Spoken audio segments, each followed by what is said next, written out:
Hi, it's Jill Schlesinger, and on this episode of Jill on Money, one of the foremost scam artists of last century tells us why we are in bigger trouble today than ever. Today you're dealing with someone sitting in a kitchen in their pajamas on a laptop with a cup of coffee in Moscow. They never see you, you never see them, so there is zero compassion. They will take you for every penny you have. And they don't care who you are, what the circumstances are. And I think that's what's real scary. The whole emotional side of it, the compassion side of it is gone. Welcome to the Jill on Money podcast. We are presented by Marcus by Goldman Sachs. Well, we've got a great treat for you today. We have the famous, the infamous Frank Abagnale. 55 years ago, Frank became a con artist at the age of 16. This is the guy whose life was the source for the movie and the book Catch Me If You Can. Remember that one? That was so good with Leonardo DiCaprio. Frank's got a new book out called Scam Me If You Can, and he's got simple strategies to outsmart today's ripoff artists. And he should know, because he was one. Here's our interview with Frank Abagnale. You're listening to Jill on Money with Jill Schlesinger. All right, we got to go back in time. Before we do, you ready for your big first question? Yes. What is your best career or financial decision that you've ever made? Marrying my wife 43 years ago and bringing 3 wonderful sons into the world. Oh, that's so sweet. I love that. All right, let's get to you. Can you tell us a little bit about the Catch Me If You Can? Was that movie really true to life? I thought he did an excellent job of telling the story. For Steven Spielberg, it was the first time he made a movie about a real person, so he was extremely careful because I was living. So he found the 3 FBI agents that were retired, and he brought them to the set. The Bureau sent our information officer to the set to make sure he was accurate about what he said in reference to the FBI. I thought he stayed very close to the story. He changed minor things. You know, I have 2 brothers and a sister. He said I was an only child. Things like that he changed around a little bit. That's a weird thing to change, though. Yeah, I wonder why. I think he didn't want to bring all, because it's an unusual name, he didn't want to bring all the Abagnales into it. Yeah. All right. Now, can you explain why on earth you decided to pretend you were a pilot when you were 16 years old? Back in the 1960s, my parents, after 22 years of marriage, one day decided to get a divorce. I was pulled out of a classroom in school. And next thing I knew, I was standing in front of a judge. And I remember that the judge never looked at me, never acknowledged I was staying there. But he told me my parents were getting a divorce and I had to choose which parent I wanted to live with. What? And Wait a minute. Is this because your mother left your father and then that's why you got to choose? Well, because I was 16, according to him, because I was 16 years old, I needed to make a choice which parent I was going to live with. Oh, my God. And being 16, I really couldn't make the choice. I loved both my parents, so I basically ran out the door, and the judge called for a recess. My mother never saw me again for 7 years. My father never saw me. In the movie, that was the only thing. He had me going back to talk to my dad, but in real life, my dad never saw me again. He died while I was in the French prisons. Oh, my God. So, yeah, I ended up on the Tragic. streets of New York City. A lot of kids ran away in the 1960s, but they got into Haight-Ashbury, the hippie scene, the drug scene. And I thought right away that, I'm going to have to get creative because I'm 16 years old. So back then we had a driver's license in New York. It didn't have a photo on it. It was an IBM card. So I altered just 1 digit of my date of birth. I was actually born in April of 1948, but I dropped the 4 and made it a 3. That made me 26 years old. I always looked a little older. I always had a little bit of gray hair. Kids in school used to say that once a week I went to a private Catholic school that we had to go to Mass. We had to dress in a suit. They said, you look like a teacher, you don't look like a student. So I started lying about my age, and then I had a checking account, and I had a little money because I worked for my dad. He had a store downtown in Manhattan, and when from high school in the summer I'd worked. I had a little money saved up, and I started just writing a check to supplement my income, $20, $15. But I found it so easy to do. I would walk in the bank. I didn't have an account there, but people would say, yeah, I'll cash it for you. And then, of course, when I ran out of money, I kept writing those checks.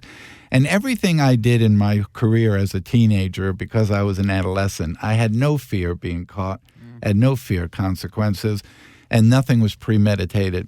So I saw a pilot come out of a hotel with an airline crew, and I thought to myself, boy, if I could get one of these uniforms, then when I walk in these banks I could say that I'm an out-of-town pilot, it would be so much easier to cash a much bigger check.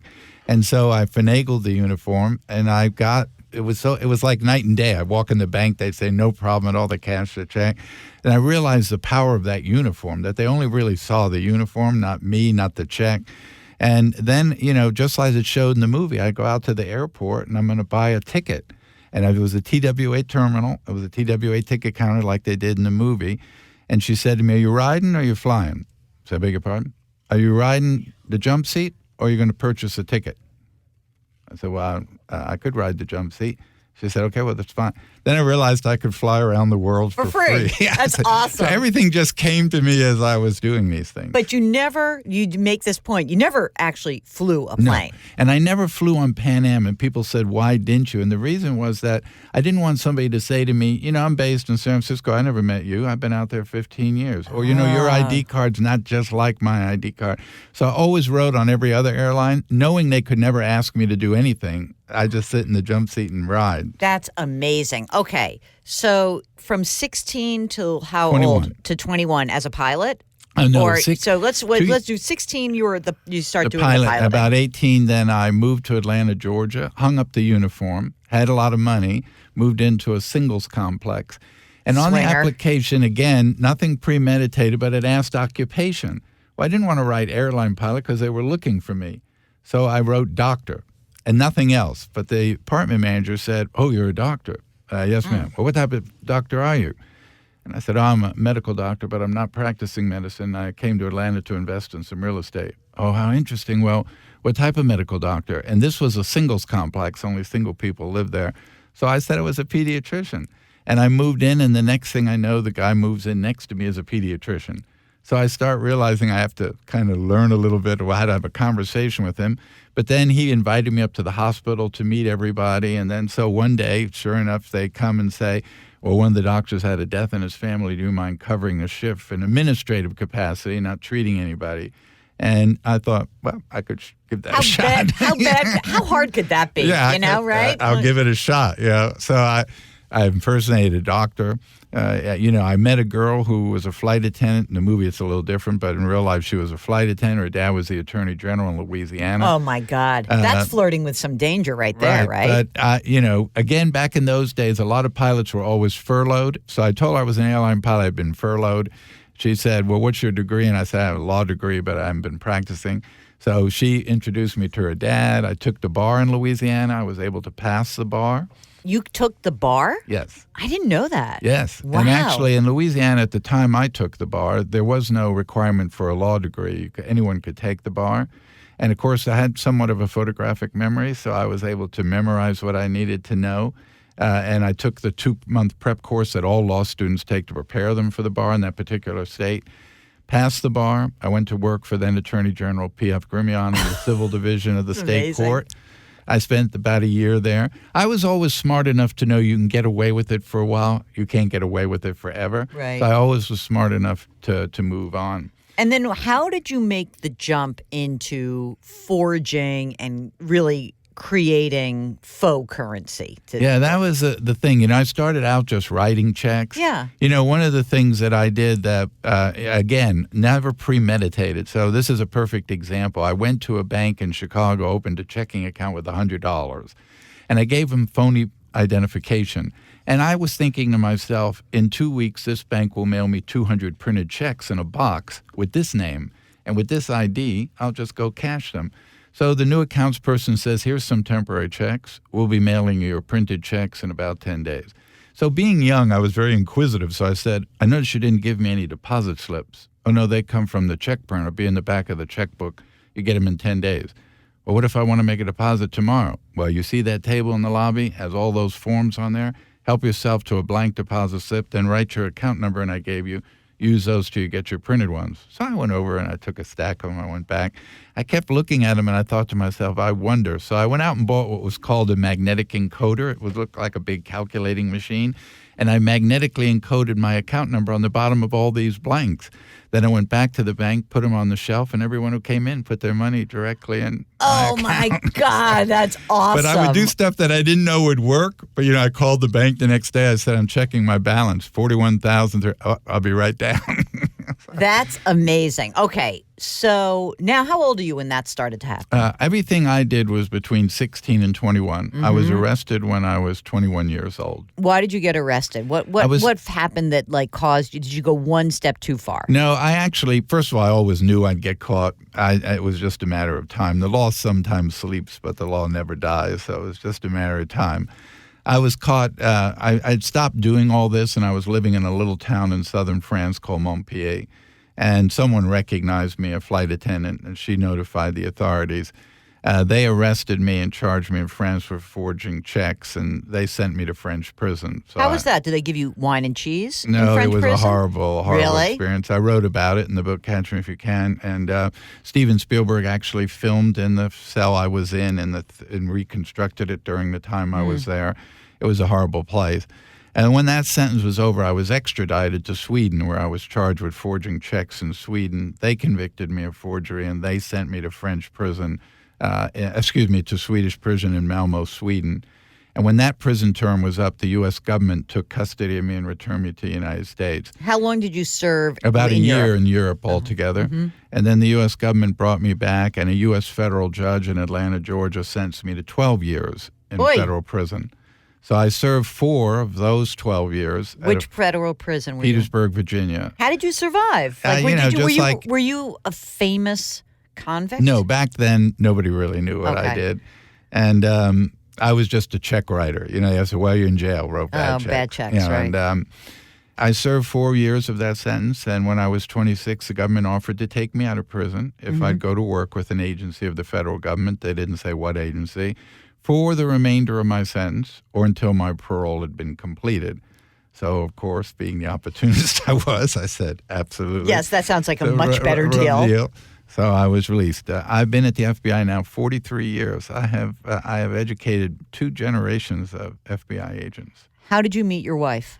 I met my wife on an undercover assignment because when I first came out, I worked undercover.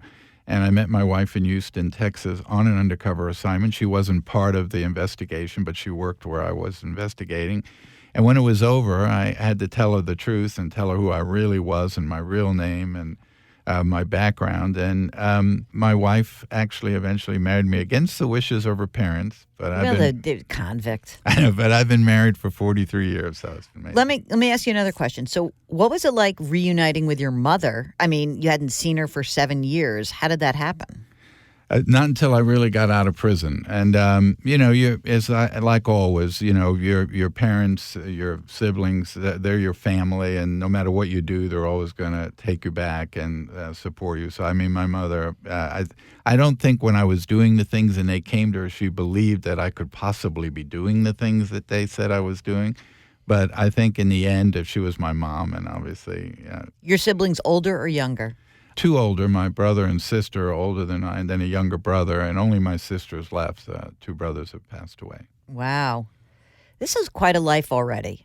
Yeah. Okay, so what is it about this field that, because there are some people who might say this was a great opportunity for the FBI, but I never want to touch anything in law enforcement ever again. Why were you drawn to teaching this 2 generations of FBI officials about what you knew? What was important to you about that? Yeah, and that's a good question because, people like me to say that you were born again, you saw the light in prison rehabilitated you. I said, no, I was the same person when I came out of prison. I was the person going into prison. I was that opportunist who just saw that as an opportunity. So I said, okay, I'll do this. I didn't know that I would go straight, but 2 things happened. Obviously, one, I met my wife and fell in love, and that changed. She believed in me, had faith in me. That really turned my life around. And bringing children into the world and responsibility of being a father turned my life around.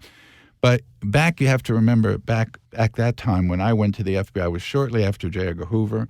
All the agents were white. They were all men. They were pretty much Harvard, Yale graduates, law degrees, accounting degrees.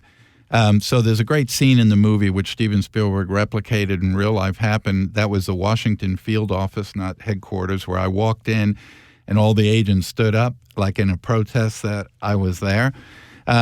but you surround yourself by incredible people who had such an incredible ethical background, their character, their love of family, their love of country, that it starts to rub off on you, and you start to realize these are amazing people doing amazing things, and that I'm part of that. And it took years to build credibility to where those agents came to where they trusted me. I know that people are fascinated by my life between the ages of 16 and 21, but to be honest with you, I'm 71, and I wake up every morning and say to myself, I cannot believe that I did all these things. Came out of prison, have worked for my government for 43 years, have worked with 50% of the Fortune 500 companies to help them with issues they've had, brought 3 wonderful sons into the world, who one is an FBI agent celebrating 14 years in the Bureau. Wow. And married to my one and only wife for 43 years. So I recognize that I live in an amazing country where you can make mistakes, you go pay your debt, and you can come out, and if you really want to, if you want to change your life, you can change your life, but you have to want to do that. Was there any guilt that you felt in the aftermath? In the middle of it, it's hard to feel guilty, right? So how does that come out for you? It came with maturity, and I truly believe, yes. Your parents instill certain things in you, if you're lucky, and, the belief in God, the belief in right and wrong, and same way in Catholic school. And yes, we all go down the road sometimes and we make the wrong turn and we get off on the wrong road. But that rope they gave us is always there, so you can reach out, grab that rope, and pull yourself back. Unfortunately, a lot of children today don't have that rope. So once they make that turn, they have no way to ever get back to the right path, because the right path has never been given to them. How do you feel about the concept of mercy or forgiveness? Well, I think everyone should be forgiven as long as they prove themselves. I get so many emails from people who say, I just got out of prison 2 weeks ago, but I was a master with computer fraud. I know everything about hacking and ransomware, and I would be a great asset to the government or a great asset to a company. And I write them and tell them, look, you have to go prove yourself. Microsoft is not going to hire you tomorrow. You have to go prove that you've changed your life, that you're doing something on the positive side. It took me years and years to build that credibility to where I was able to do that. So you can't expect, like a lot of young people expect, everything immediately right now. That's not going to happen. You're going to have to work towards that, and it's not easy. It's very difficult. This is Jill on Money. Hi, it's Jill Schlesinger, certified financial planner, CBS News business analyst, and host of the Jill on Money podcast. I'm here to tell you about our sponsor, Marcus by Goldman Sachs. Marcus is part of a storied company that's been a leader in financial services for generations. Marcus offers simple, secure access to FDIC-insured savings products, including a high-yield online savings account that earns 4 times the national average. Marcus also offers certificates of deposit, including a no-penalty CD. Get inspired by your savings account and start saving today to help meet your financial goals tomorrow. You can money. Visit marcus.com/save. National average data provided by Informa, and accuracy cannot be guaranteed. Marcus deposits products provided by Goldman Sachs Bank USA, member FDIC. And now back to our interview with reformed scam artist Frank Abagnale. So let's turn to the book. I mean, thank you so much for sharing that story. Absolutely. It's amazing. And, I could talk to you for hours. Scam Me If You Can. Can you talk a little bit about the environment today? Because I grew up in New York also. I think nearby where you grew up. I grew up in Westchester as well. And I remember those licenses, because where you took a little razor blade and you kind of changed something or scraped that right off. And then, you went to Danny's in Hartsdale and they gave you a beer because you're 18.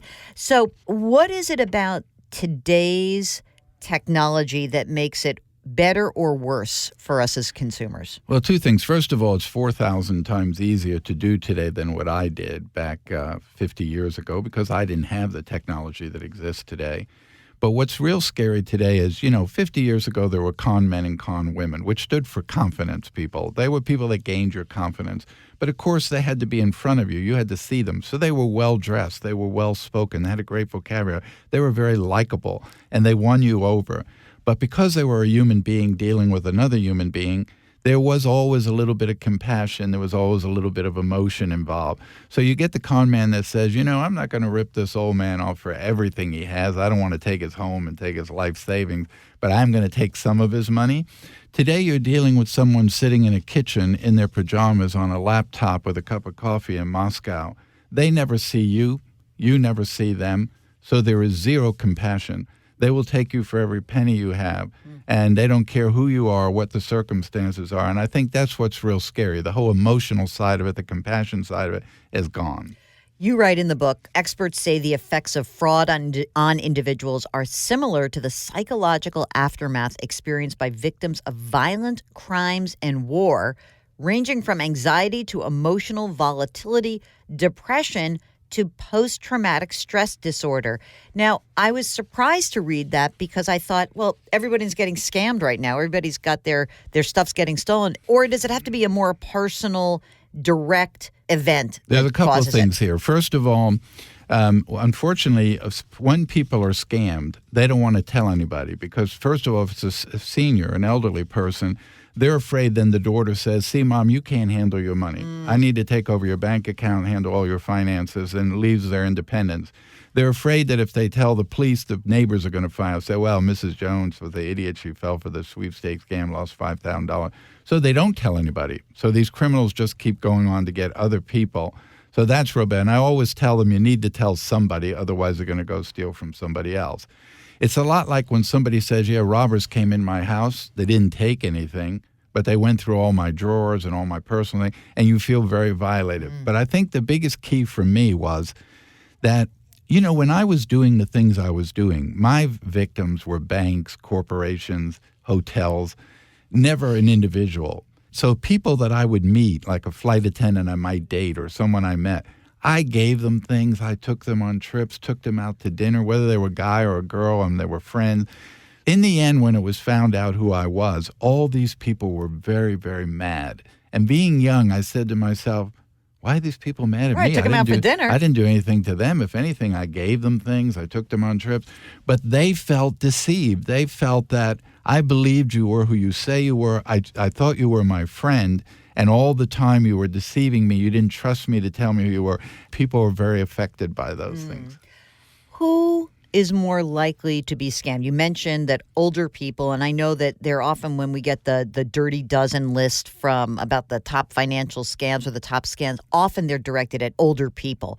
But you say anyone can be scammed. Anyone can be scammed. But what's interesting is when doing the research for this book over 5 years, I found that millennials are actually more scammed more often than seniors, but seniors lose more money because they have more money, right? Yeah, exactly. So why do you think that is?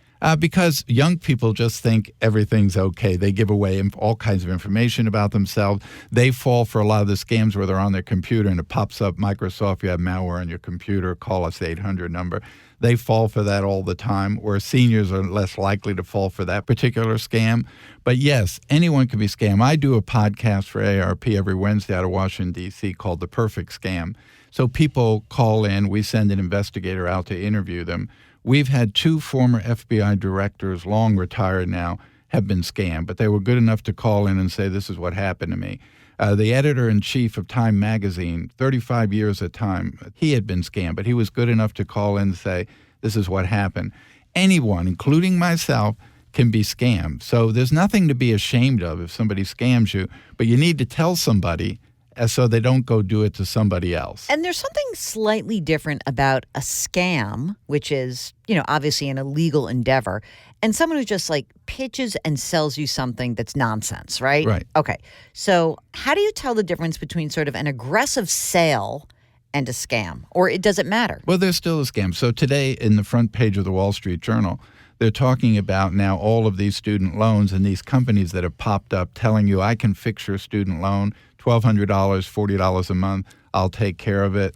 They can't do that, but you could do the things they're telling you they do your own, just like these fix your credit. You can do that yourself. You don't need to pay somebody to do that for you.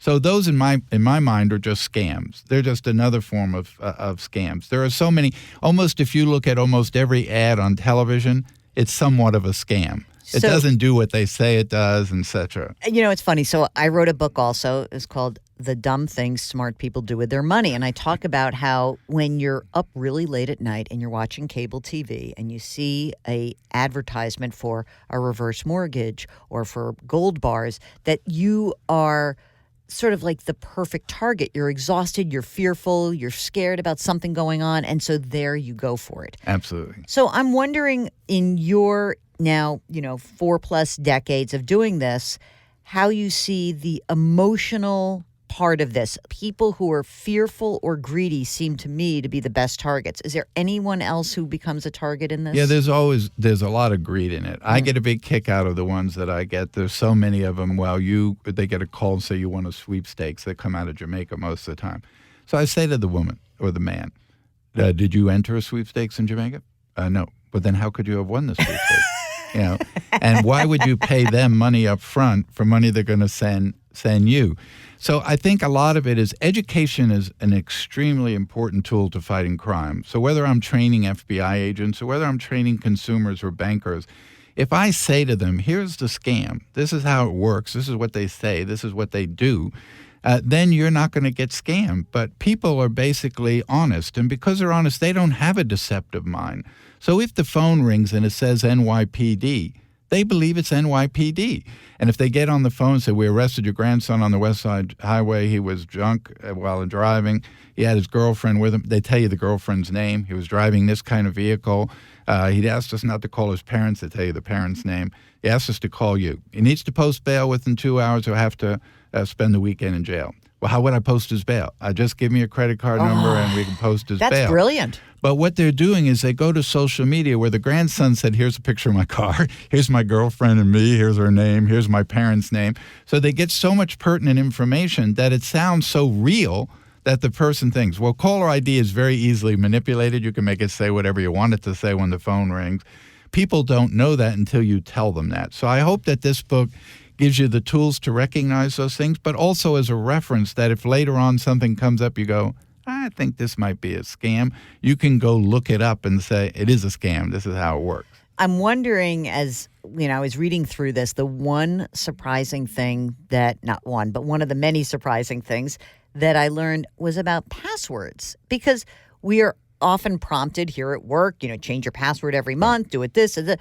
Can you talk a little bit about the efficacy of changing passwords and these long 42-letter symbol passwords? Are they worth it or not? Absolutely. So I wrote back in the 1990s a book called The Art of the Steal. And in that book, I said that passwords were for tree houses. And I wrote saying that passwords were invented in 1964. So I was 16 years old. I didn't even start doing these things. And now I'm 71, and here we are still using passwords. And when we look at all the ransomware and all the breaches that occur and all the malware, it all comes down to passwords. So we have to absolutely eliminate the use of passwords.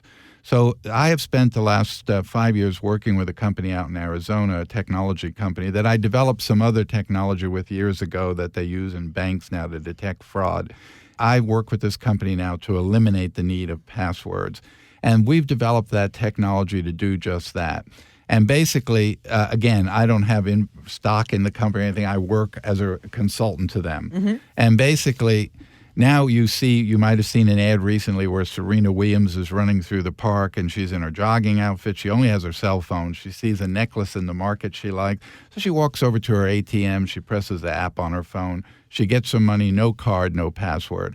So many banks are converting now away from passwords, our airlines and retailers.